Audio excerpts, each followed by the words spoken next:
New tax credits in the Inflation Reduction Act becoming available to American households starting January 1. And now consumers are eligible for thousands of dollars worth of credits while making their homes more energy efficient, tackling climate change.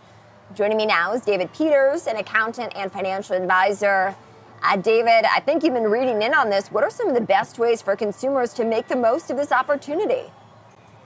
Well, there's a lot of good tax credits that are available. While there's maybe not much that we can do about this return that we're getting ready to file sometime before April the 18th, we can certainly do something going forward. There's credits that are available for improvements to your home, energy efficient improvements to exterior doors, exterior windows.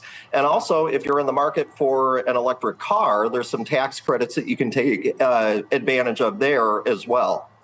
Let's talk about the electric vehicle tax credits. This has been a big story, of course, with some fluctuation in price movements for some of these key vehicles just in the past week or so, David, since that rule actually changed on Friday. What can consumers expect when it comes to electric vehicles?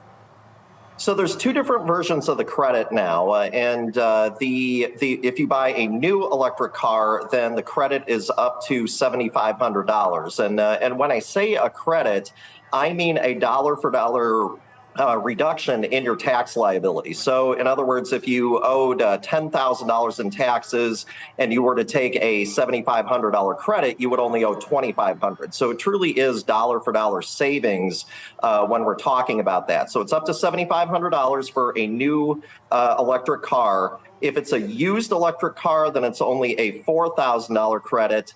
The piece that you need to watch out for, though, with both of those is that there are some price issues that you need to watch out for. So, for example, on the new vehicle credit, the credit is only available if the car has an MSRP of $55,000 or less. With the used vehicle credit, it's $25,000, just like we just saw up on the screen. So we got to watch out for that stuff. Okay, very important there. What about those home energy efficient updates? What kind of updates in that department will classify as some tax credits? Well, if you were to install energy efficient doors, that would net you an up to $500 credit. If you install energy efficient windows, that can be up to a $600 credit. And then there's some other updates that you can make for energy efficiency in the home. And those are going to be generally eligible for an up to $1,200 per year credit. So we've had credits available for home improvements before for energy efficiency, but making it so that it's up to $1,200 per year, that's actually a pretty big increase. Before it was a $500 lifetime credit, now $1,200 per year, that's a whole lot more lucrative and a real chance for a lot of people to save money.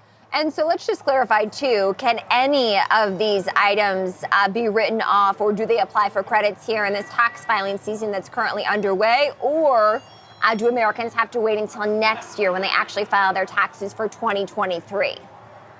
Most of these credits, the expanded version of the credit like we're talking about today, those are going to be available for next filing season. So they're going to be applicable for 2023. Yeah. In some cases, we had older versions of the credit.